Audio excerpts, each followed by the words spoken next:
share ilmu kalian, kemudian bikin video-video konten, manfaatkan digital yang ada, YouTube, Instagram, TikTok, mulai kita berdakwah lewat media sosial.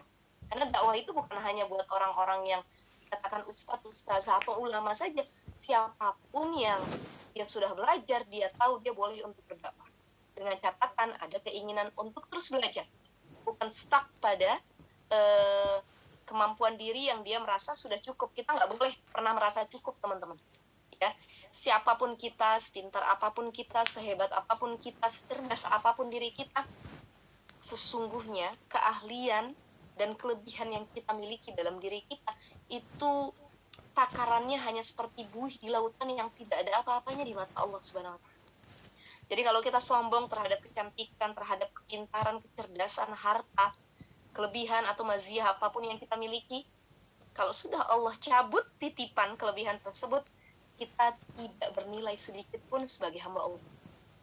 Ya, kalaupun kita punya kelebihan, selain kita kembangkan tadi bakatnya, jangan lupa untuk terus bersyukur kepada Allah Subhanahu wa Ta'ala. Ya Allah, ternyata banyak orang yang tidak seberuntung diri saya. Banyak orang yang mungkin tidak punya kemampuan atau kelebihan sebagaimana diri saya, dan saya termasuk orang yang sangat beruntung dengan nikmat yang Allah berikan. Itu yang harus kita pahami. Jadi silahkan manfaatkan minat bakat tersebut, ya. Tapi ustazah, bakat saya tuh nonton drakor katanya. Saya tuh kalau nonton drakor habis berjilid-jilid, berepisode-episode, saya kuat ustazah. Oh, kalau itu bukan minat bakat, ya. Kalau itu males, pengennya gogoleran aja di atas tempat tidur. Nah, kita harus bedakan mana yang sekiranya minat bakat, karena minat bakat itu adalah sesuatu yang menjadikan diri kita itu punya value tersendiri.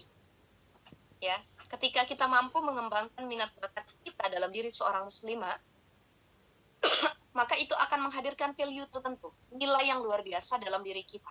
Yang tadinya kita tidak menjadi apa-apa, maka kita akan menjadi apa-apa.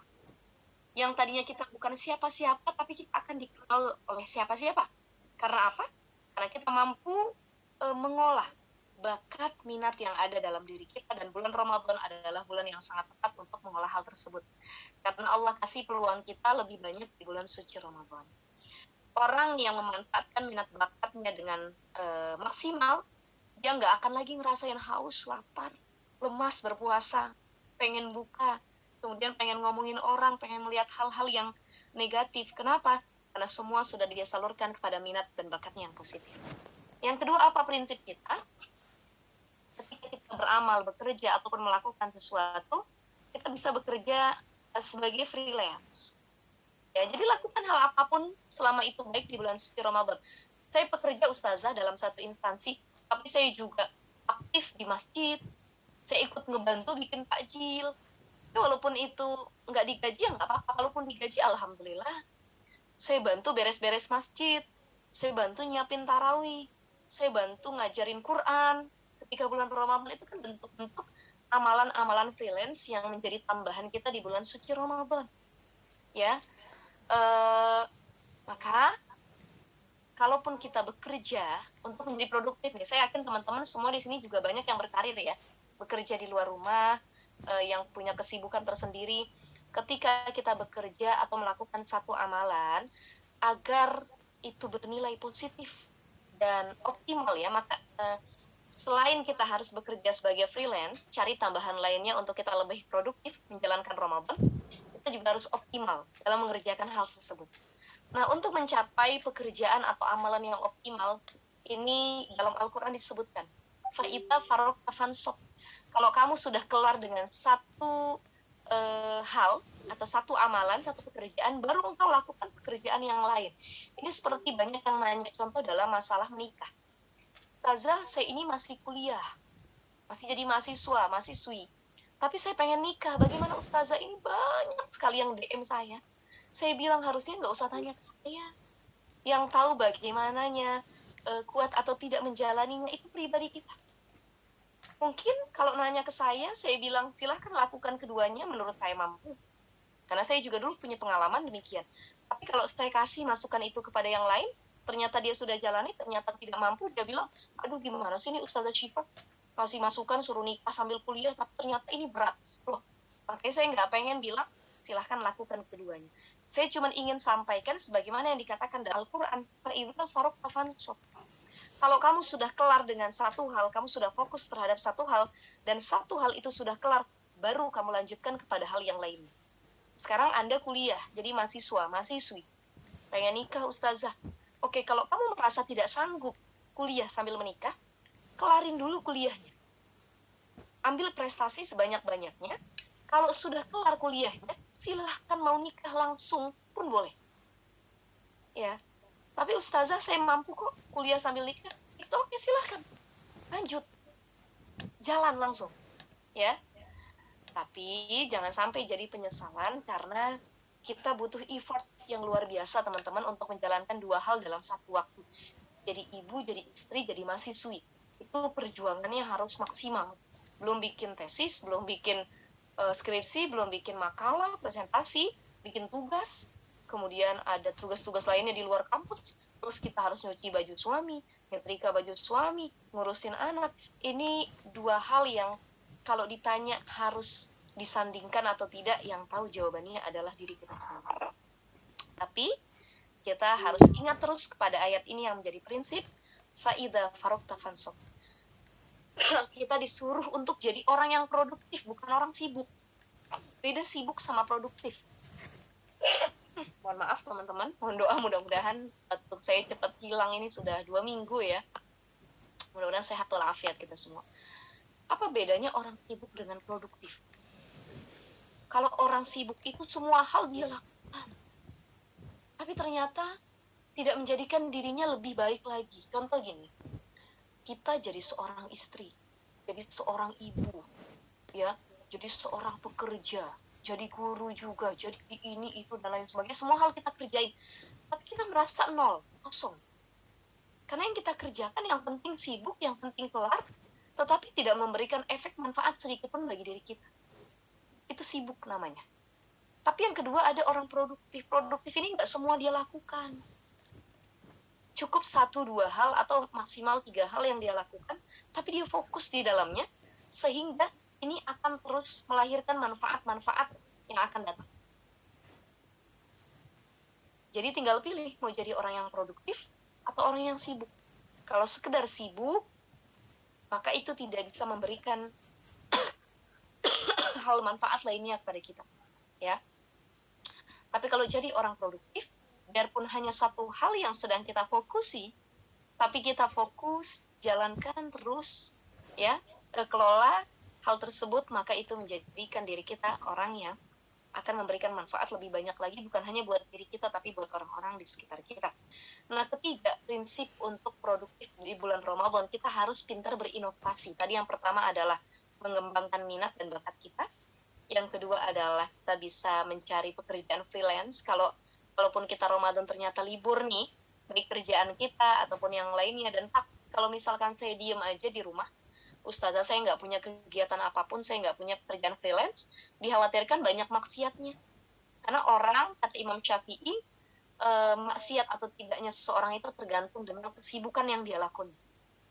Kalau dia sibuk dengan perkara akhirat, dia sibuk dengan hal-hal yang positif, maka dia akan disibukkan dengan hal tersebut. Tapi kalau dia disibukkan dengan perkara duniawi, hal yang negatif, maka ya dia akan terus dilingkupi dengan hal tersebut yang membuat dia akhirnya tidak produktif. Maka teman-teman, kita harus memilah-milih dan memikirkan kembali kira-kira Ramadan ini agar tidak sia-sia, dan Ramadan ini menjadikan saya orang yang lebih kuat lagi untuk melawan setan dan hawa nafsu. Apa yang harus saya lakukan tadi, dari freelance tadi ya, kerjaan-kerjaan tambahan, dan itu bernilai pahala di bulan suci Ramadan. Kemudian yang ketiga adalah berinovasi. Ramadan adalah bulannya inovasi. Kalau kita jadi seorang perempuan, maka pahala di bulan suci Ramadan itu begitu banyak. Kita nggak mampu puasa, mungkin karena haid, nifas, menyusui, ataupun hamil, tapi ada pahala lain yang bisa kita lakukan. Menyiapkan makanan sahur dan berbuka untuk suami dan anak-anak atau keluarga besar kita, itu pahala yang luar biasa. Dulu Asma binti Abu Bakar datang kepada Rasulullah SAW. Rasul lagi kumpul sama para sahabat. Asma tiba-tiba dengan lantangnya mengatakan, ini suara hati para muslimah lainnya, nggak ada yang berani. mengatakan kepada Rasul, tapi Asma berani. Aisyah pun tidak berani. Kata Asma bilang, ya Rasulullah, aku ingin interupsi, ibaratnya pengen ngeluh gitu. Kenapa sih wahai Rasul, yang dapat pahala jihad itu cuma laki-laki? Kenapa laki-laki ini boleh berperang tapi perempuan nggak boleh ikut berperang? Kita juga pengen wahai Rasul mati syahid. Kita pengen dapat pahala jihad, dapat gelar syahid tersebut. Rasul yang sedang duduk dengan para sahabat kemudian menoleh ke para sahabat tersebut. Rasul tertawa, kemudian sahabat yang lain pun tertawa. Akhirnya Rasul menjawab pertanyaan dari Asma binti Abu Bakar. Siapa Asma itu? Asma ini adalah kakak dari Aisyah radhiyallahu anha. Jadi Asma itu kurang lebih adalah iparnya Rasul, putrinya Abu Bakar As-Siddiq. Kata Rasul bilang gini, wahai Asma binti Abu Bakar, memang perempuan tidak boleh berperang. Perempuan tidak bisa ikut medan perang.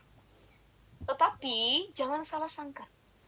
Bukan hanya laki-laki yang mendapat pahala jihad dan syahid saja, tapi perempuan juga punya peluang untuk mendapatkan pahala syahid dan jihad di jalan Allah Subhanahu wa taala.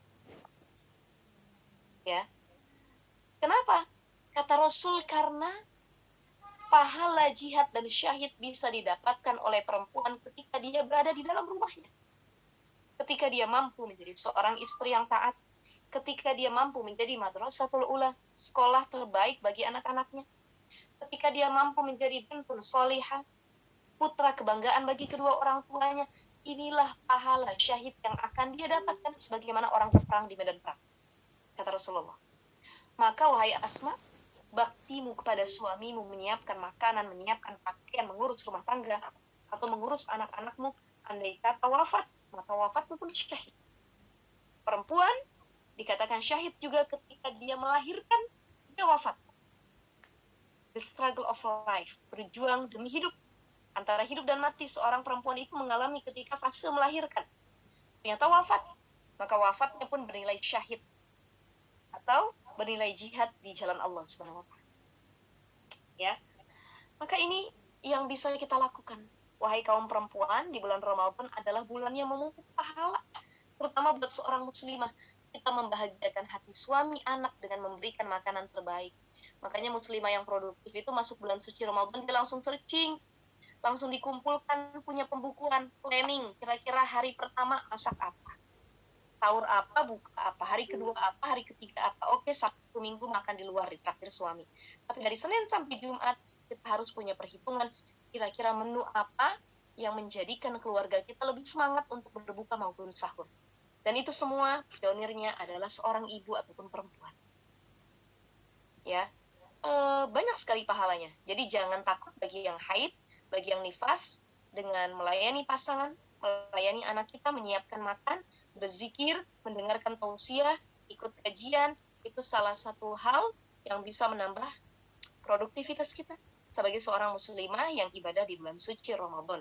Ibadah di bulan Ramadan bukan hanya tentang puasa ataupun Quran saja, lebih dari itu memberikan takjil berbuka, menyiapkan sahur, itu juga termasuk ibadah di bulan suci Ramadan. Ya.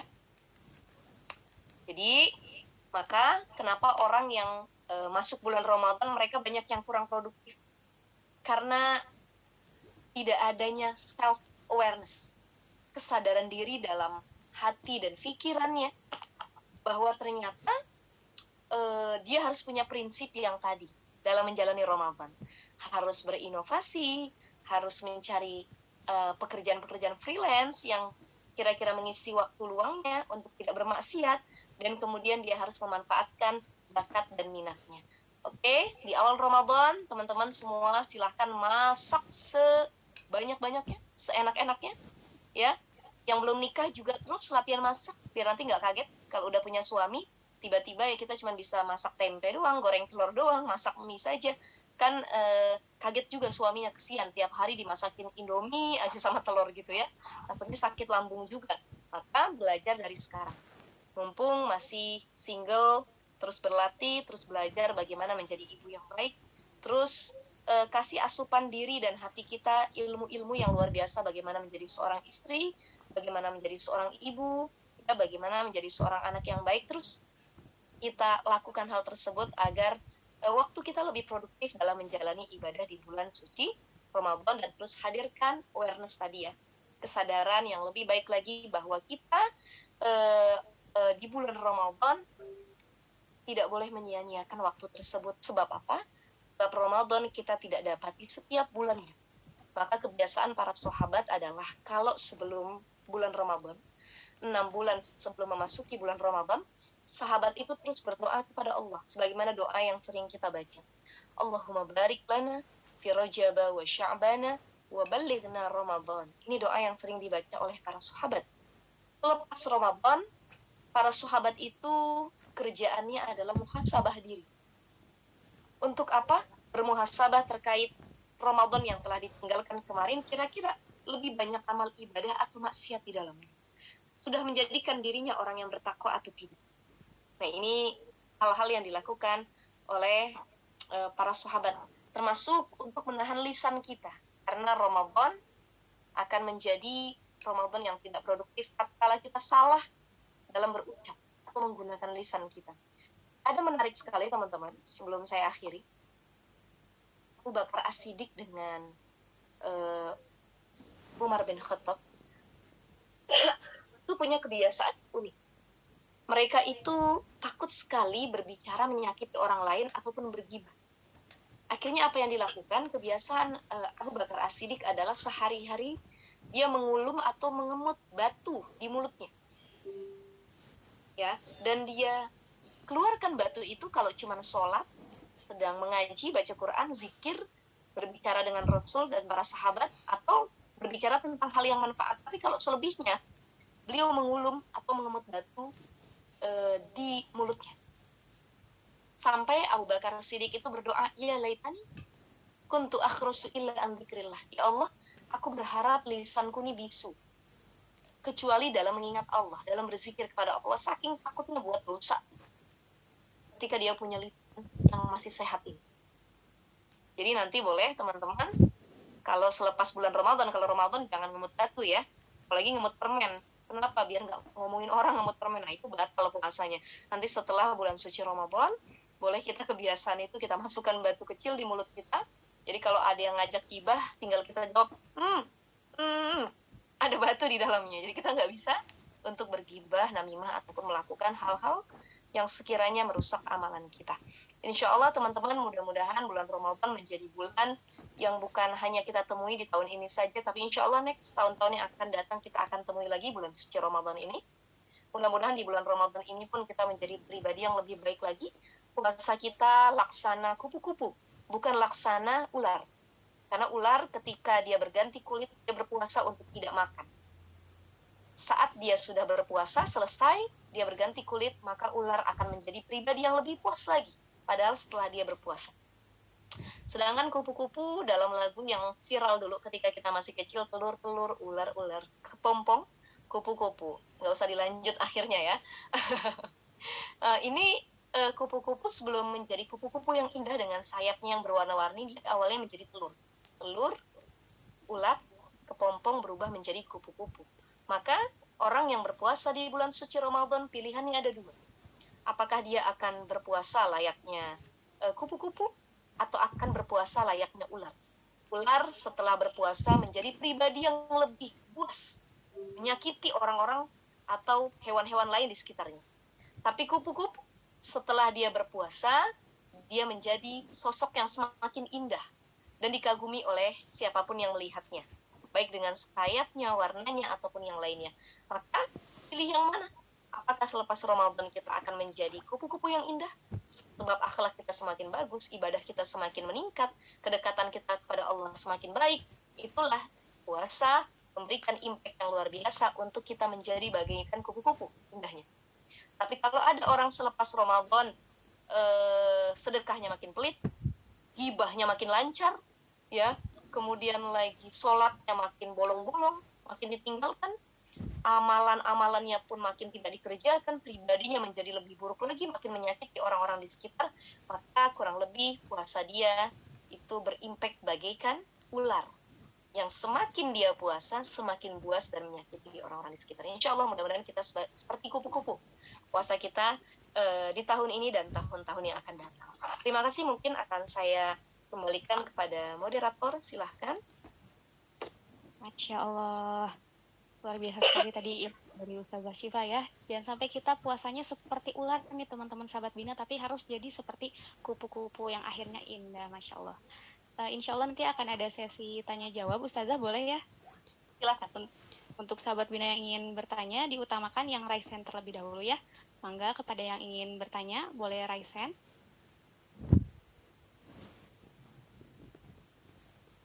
Oke, kita pilih dulu ya satu orang. Teh Anisah Dwi Apriani, boleh? Silahkan langsung bertanya.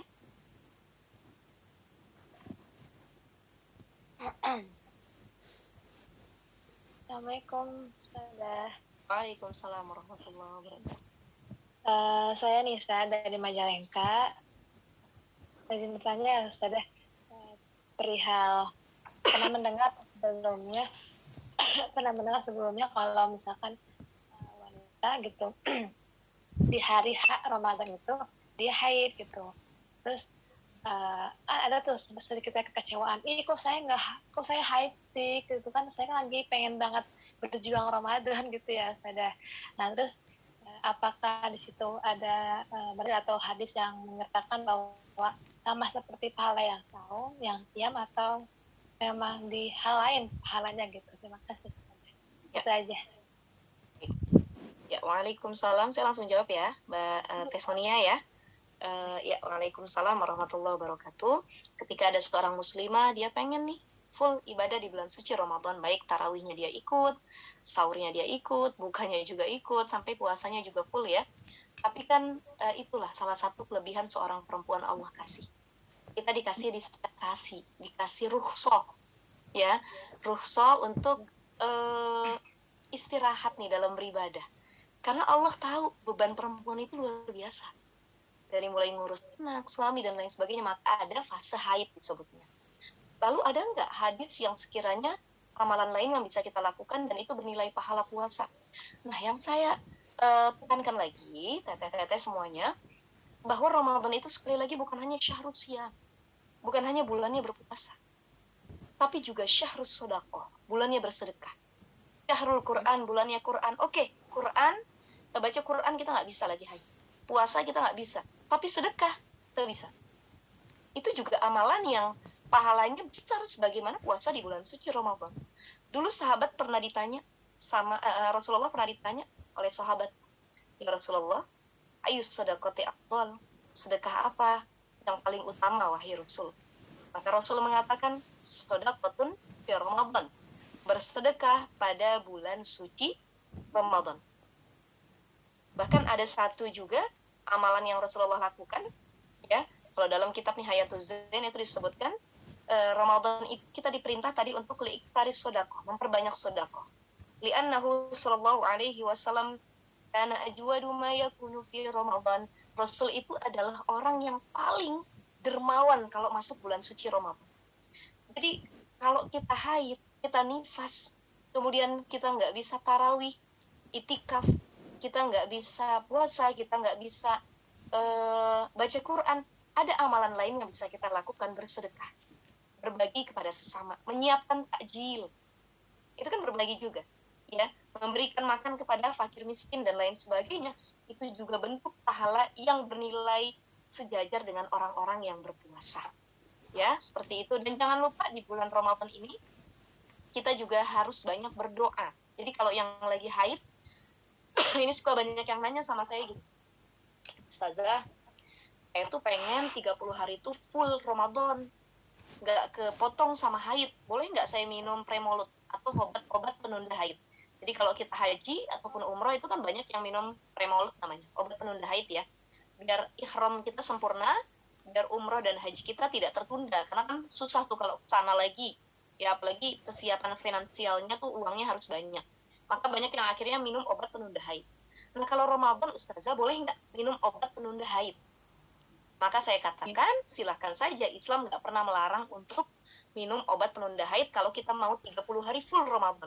Tapi yang harus difikirkan adalah efeknya.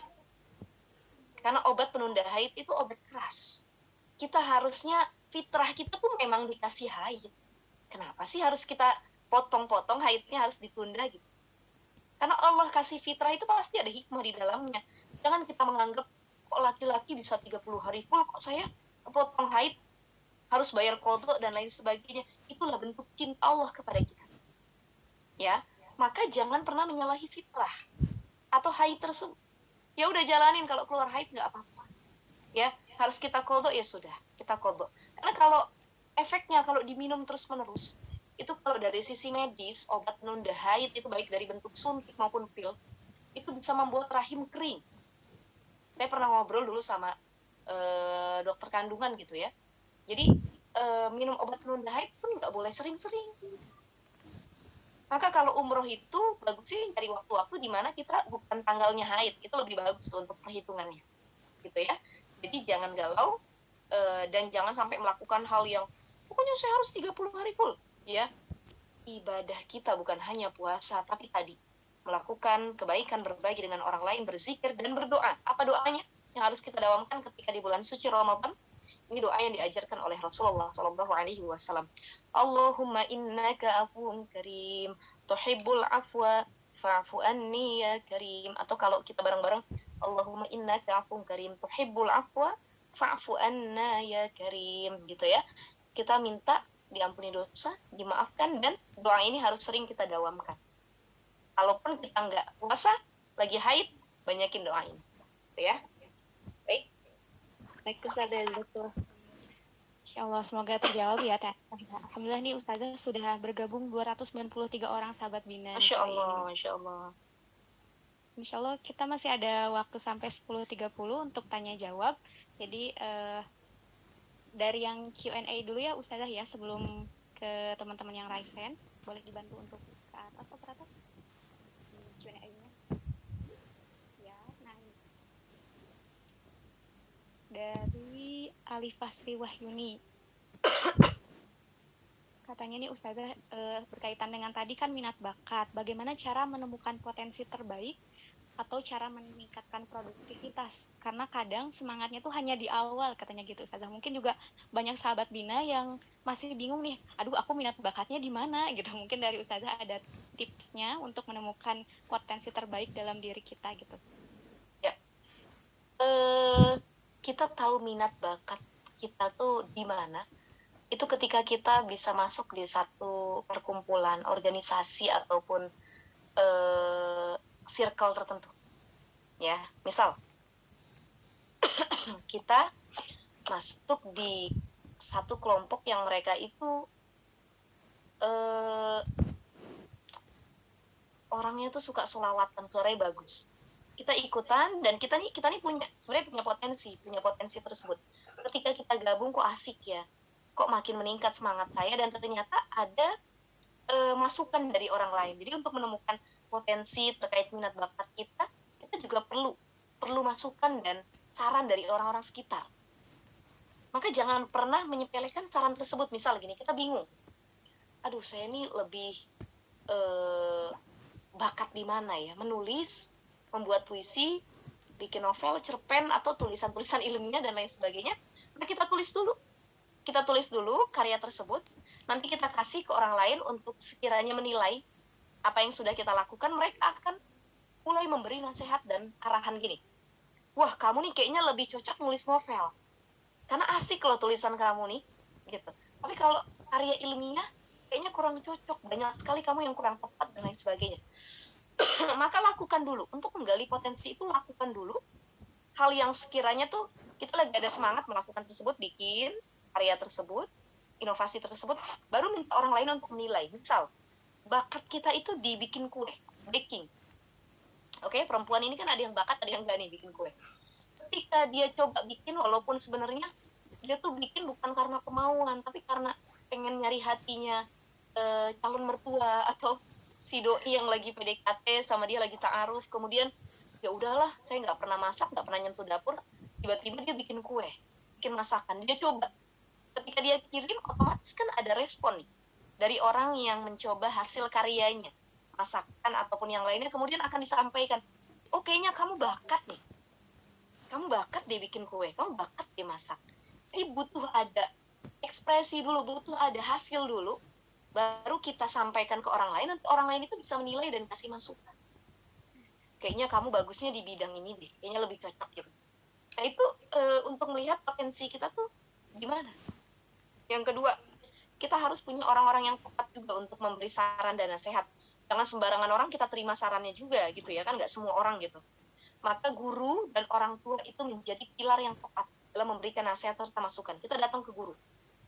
Ustadz, Ustazah, menurut Ustazah tuh saya tuh suka melakukan A, B, C, D.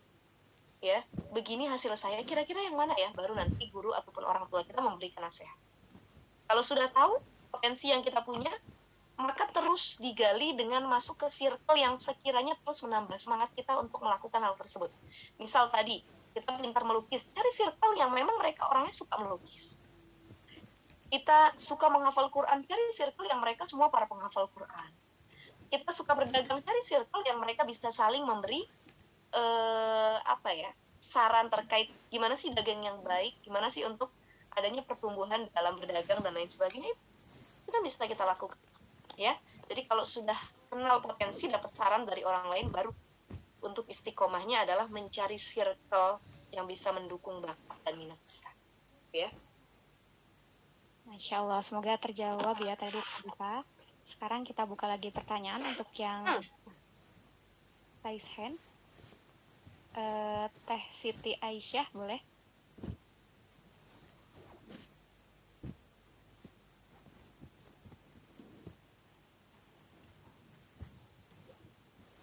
Boleh langsung di open mic, Teh Siti Aisyah.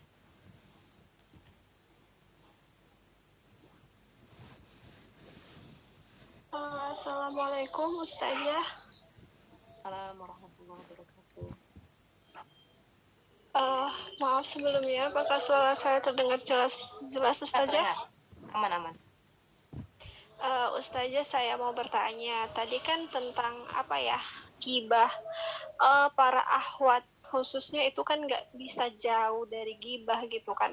Apalagi perkumpulan, bahkan di masjid saja pun bisa menggibah gitu.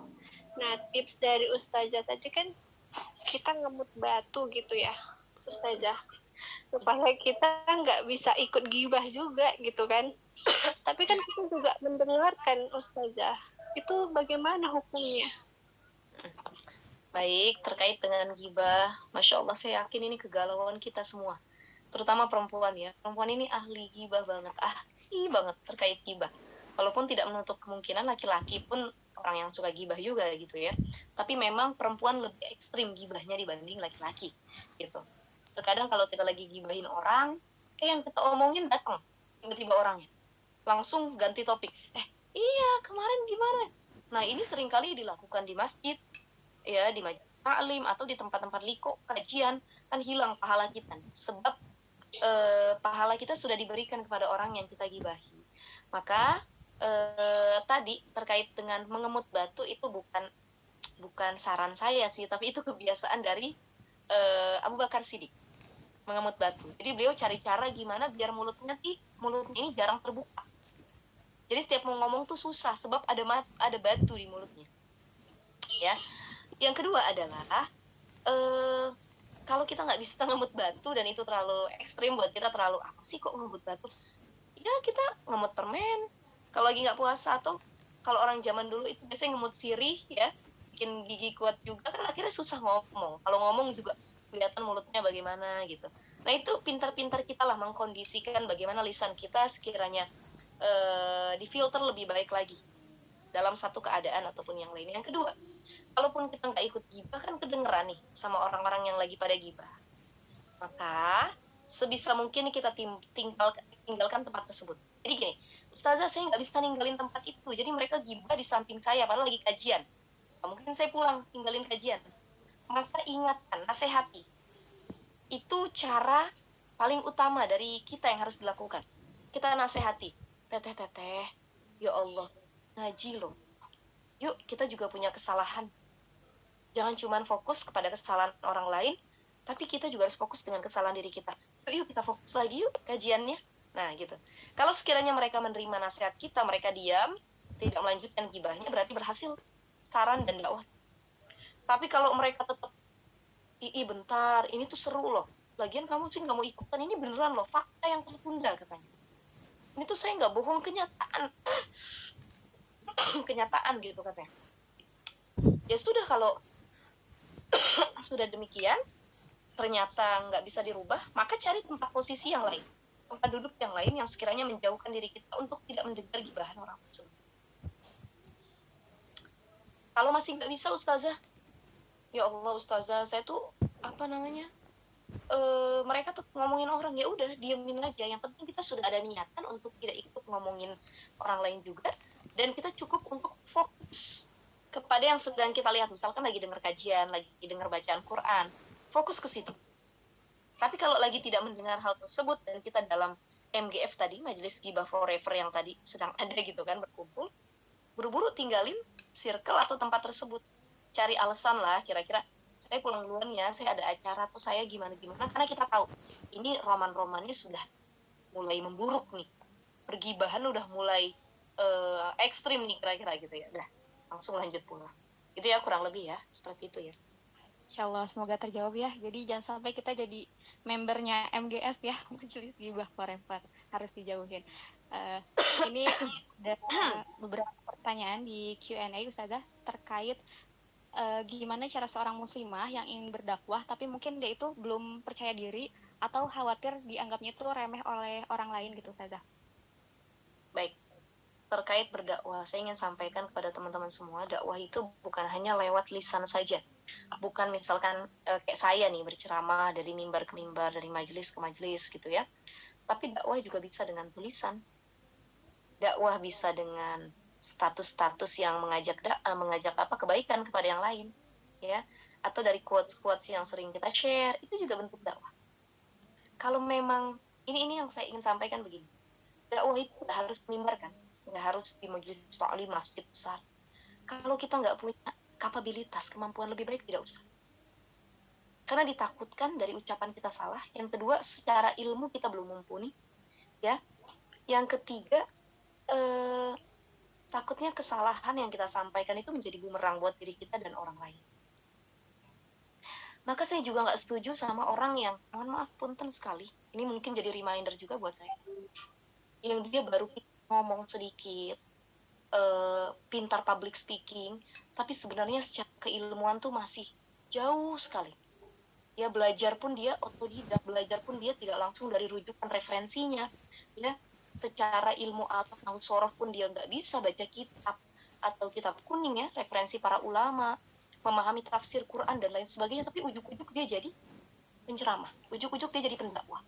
Ini banyak sekarang berkeliaran di media sosial, baik kita temukan di TikTok, Instagram, yang dia siapa sih dulu kok tiba-tiba jadi pendakwah. Ada yang mungkin kayak gini tiba-tiba jadi pembicara, ya boleh saja, selama yang dia dakwahi, dia ucapkan adalah hal-hal yang untuk motivasi gitu ya. Misalkan dia motivasi ngasih info perjalanan hidupnya tuh kayak gini biar lebih dekat sama Allah tuh kayak gini, boleh. Tapi kalau sekiranya yang sudah bahas terkait fikih, tafsir, hal yang lebih fokus lagi gitu, nah ini kita nggak boleh sembarangan nyari guru atau belajar. Misalkan kayak tadi Hidayat, Ustaz Abdul Somad, itu kan Masya Allah secara keilmuan.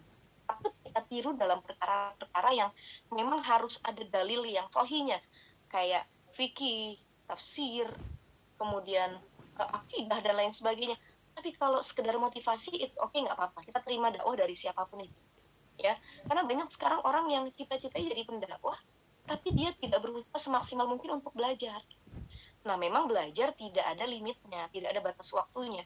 Maka yang harus kita pikirkan adalah jangan cuman karena kita pintar berbicara saja, kemudian ujuk-ujuk sudah jadi pendakwah. Tidak. Jadi pendakwah juga tanggung jawabnya luar biasa. Dia harus baca buku, dia harus buka lagi kitab-kitab, dia harus buka lagi Al-Quran, hadis, dan lain sebagainya. Sebelum berbicara dia harus persiapan. Ini mudah-mudahan jadi pelajaran teman-teman buat kita semua. Saya juga kalau ngisi dakwah nih misalkan, suka pada nanya, Ustazah tuh gimana sih belajar bla bla bla bla dan lain sebagainya. Saya bilang, bukan karena saya hebat, bukan karena saya alim ataupun yang lainnya, tidak. Tapi satu yang saya lakukan, kalau saya mau berdakwah baik offline ataupun online, saya bikin persiapan. Entah itu baca buku dulu, saya bikin catatan. Kenapa? Agar yang saya omongkan itu ada jalurnya gitu. Nah, ini kan penting untuk persiapan dakwah di publik, tempat umum gitu ya, di ranah publik tersebut. Jadi dakwah itu bukan cuman mimbar tuh mimbar, tapi kita berdakwah kepada pasangan itu dakwah, kepada keluarga terdekat kita ngingetin sholat itu dakwah, ya. Oke teman-teman, kalaupun kita tetap ustazah, pokoknya saya tuh hebat public speakingnya, saya tetap pengen jadi ustazah, pengen tetap jadi penceramah, gimana? Boleh, dengan catatan terus belajar, terus membaca, dan terus perdalam keilmuan. Yang satu lagi, jangan lupa punya guru, ya, gitu. Jadi kayak misalkan seorang pendakwah, seorang pembicara, jangan dianggap sama teman-teman tuh dia ngasih tausiah aja, tidak. Dia juga ada satu momen yaitu belajar sama guru. Dia juga butuh asupan. Ketika dia ngasih asupan ruhani sama orang lain, dia juga butuh asupan dari orang lain, yaitu guru-gurunya. Maka penting mencari guru, punya guru, dan dawam kita belajar sama guru kita. Ketika kita berdakwah, ada yang ngingetin kita. Ya, kurang lebih seperti itu ya. Sekarang mungkin untuk yang mau raise hand, boleh. Teh Syifa Fatihatul Mubarakah. Bismillahirrahmanirrahim. Ustazah, apakah suara saya terdengar? Ya. Bismillahirrahmanirrahim. Izin bertanya sebelumnya Ustazah terkait muslimah di bulan suci Ramadan. Yang kita tahu bahwa seorang muslimah itu di hari-hari biasa pun dia lebih baik untuk sholat di rumah daripada di masjid. Nah, sedangkan dalam 10 hari terakhir di bulan Ramadan itu ada itikaf, Ustazah. Nah, bagaimana sih cara seorang muslimah itu mendapatkan malam Lailatul Qadar tersebut, sedangkan lebih baik dia diam di rumah daripada dia ke masjid, Ustaz? Terima kasih. Ya. Memang dalam ayat Quran disebutkan waqarna fi buyutikunna. Perempuan itu lebih utamanya sholat di dalam rumahnya. Dan tempat paling utama untuk ibadah perempuan di dalam rumah adalah di kamarnya sendiri. Tetapi ulama tidak melarang. Kalau perempuan mau tarawih atau dia mau itikaf ke masjid, silahkan. Ulama nggak pernah melarang kok. Dengan catatan tidak menjadi sumber fitnah. Kalau sudah punya suami, dapat izin dari suaminya. Kalau sudah punya anak, itu tidak meninggalkan kewajibannya, ya, mengurus anak-anaknya. Dan kemudian lagi dia tidak tabaruj ketika datang ke masjid ataupun tempat itikaf, itu boleh. Ya, walaupun lebih utamanya di dalam rumah, tapi karena bulan Ramadan kita nemuinnya setahun 5 sekali, silahkan ke masjid. Dengan catatan harus dijaga yang tadi. Ya. Lalu gimana kalau kita haid nih, pengen itikaf, tapi nggak bisa ke masjid? Karena kan rencananya pengen dapat Lailatul Qadar. Itikaf itu kan emang harus di masjid gitu kan. Nah, Lailatul Qadar itu bukan berarti yang di masjid, tapi siapapun itu yang ada di rumah itu pun bisa Allah kasih Lailatul Qadar. Tergantung apa yang dia lakukan. Jadi kalau kita nggak bisa ke masjid karena haid, tapi kita punya amalan selama malam-malam terakhir atau 10 hari terakhir, Ashrul Awakhir min Ramadan, itu kita di rumah nggak melakukan hal lain, tapi kita megang tasbih, zikir, kita doa tadi, Allahumma innaka afuwwun karim tuhibbul afwa fa'fu anna ya karim. Ya, subhanallah walhamdulillah wala ilaha illallah wallahu akbar. Nggak berhenti kita dari malam sampai pagi, dan ternyata amalan kita itu ngalahin orang yang ada di masjid. Nggak semua orang di masjid itu kan ibadah, ada yang tidur juga itikaf, ya, ada yang dia gibah juga dan lain sebagainya. Jadi tergantung siapa yang paling sungguh-sungguh dalam amalannya. Walaupun dia nggak di masjid, tapi kalau di rumah dia bersungguh-sungguh untuk melakukan ibadah, walaupun itu bukan sholat ataupun itikaf, cuma zikir saja, istighfar saja, dia pun ada peluang untuk mendapatkan Lailatul Qadar. Tapi kalau tidak haid, bagusnya itikaf di dalam masjid. Sudah pertanyaannya? Satu lagi mungkin ya Ustazah yang dari Q&A. Ini gimana cara untuk, tadi kan berkaitan dengan amalan yang mengurangi pahala puasa nih Ustazah. Gimana ketika kita merasa mengetahui sesuatu dan merasa lebih baik dari orang lain, gimana cara untuk mengatasinya gitu Ustazah? Ya. Jadi kata Imam Bakar Al-Muzani begini, cara kita bergaul dengan orang lain itu bisa nih kita realisasikan tips dari beliau gitu ya. Idza ra'aita man huwa akbaru minka. Kalau kamu melihat orang yang lebih tua daripada dirimu gitu, maka katakanlah sabaqani bil imani wal amalis shalih. Orang ini lebih mendahuluku dalam hal iman dan amal soleh. Walaupun ternyata secara keilmuan lebih kita gitu ya, mohon maaf ya, kita yang lebih muda mungkin secara keilmuan lebih hebat dibandingkan orang tua yang ada di hadapan kita, tapi tetap belajar untuk tawadhu itu dianjurkan. Jadi kata Imam Bakar Al-Muzani, pahamilah bahwa jadikan prinsip dalam diri kita bahwa orang yang lebih tua yang kita temui, mereka adalah orang yang lebih banyak amal dan pengalaman hidupnya. Kenapa? Karena mereka lahir duluan. Wa idza ra'aita man huwa asgharu minka. Itu kalau buat laki-laki, atau perempuan, asgharu minki. Idza ra'aiti man huwa asgharu minki. Kalau kamu melihat seseorang yang lebih muda, lebih kecil dari diri kamu, ya, lebih junior, fakul maka katakanlah sabaqtuhu bil ma'asi. Sesungguhnya ya Allah, aku ini lebih banyak maksiat dan dosa daripada anak yang muda ini. Kita usia 25 ketemu sama anak yang usia 20, 17 tahun. Ya, jangan merasa banget nih kok dia lebih pintar dari saya. Tidak. Kenapa? Yang harus kita lakukan adalah belajar untuk lapang hati. Kalau tadi disuruh belajar tawadhu, kalau sekarang disuruh untuk belajar lapang hati. Jadi saya mungkin tidak lebih baik dari yang muda ini. Kenapa? Karena saya lahir ke dunia lebih dahulu dan saya yakin dosa dan maksiat lebih banyak yang sudah saya lakukan dibanding anak muda ini. Kalau kita punya prinsip demikian, maka rasa keakuan, kesombongan, paling benar di antara yang lain itu akan pupus sedikit demi sedikit kalau kita mau merealisasikan hal yang tadi. Dan sifat keakuan ini pertama kali muncul dari iblis. Makanya orang yang sombong, orang yang sifat akunya itu tinggi sekali, itu berawal dari ajaran iblis, di mana dia nggak mau sujud sama Nabi Adam kala itu. Khalaqtani min nar wa khalaqtahu min tin, kata iblis. Manusia si Adam ini cuma diciptakan dari tanah, aku diciptakan dari api, lebih mulia aku, wahai Allah.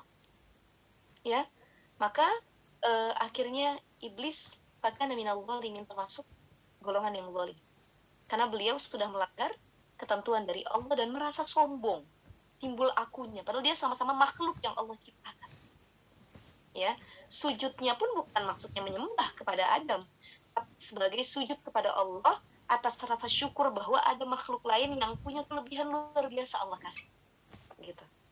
Ya, paling tidak seperti itu, teman-teman. Mudah-mudahan kalau kita berpikir lebih positif, kalau ketemu yang tua kita lebih tawadhu, kalau ketemu yang muda kita lebih legowo, ya.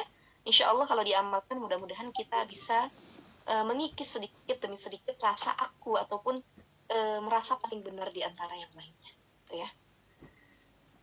Masya Allah, semoga terjawab ya sahabat Bina semua. Tadi kita udah tanya jawab banyak banget nih. Mungkin sebelum sesi Ustazah Syifa berakhir, ada closing statement dulu dari Ustazah Syifa. Baik teman-teman kalian, mudah-mudahan Allah jadikan kita para muslimah yang produktif di bulan suci Ramadan ini. Ya, hadirnya sifat kesadaran dalam diri kita, kesadaran yang begitu besar bahwa Ramadan adalah bulannya untuk lebih produktif, terutama produktif dalam hal ibadah, produktif dalam bekerja, dan produktif dalam mengembangkan minat bakat, kemudian lagi hal-hal positif yang ada dalam diri kita. Maka ibadah, maka bekerja itu adalah ibadah, ya, bukan hanya sholat puasa, tapi mencari nafkah di bulan Ramadan itu juga ibadah, ya, melakukan hal-hal baik, berbagi itu juga adalah ibadah. Optimalah dalam beribadah dan bekerja, itulah yang disebut dengan orang-orang yang produktif, sehingga dia mampu memberikan manfaat untuk orang-orang di sekitarnya.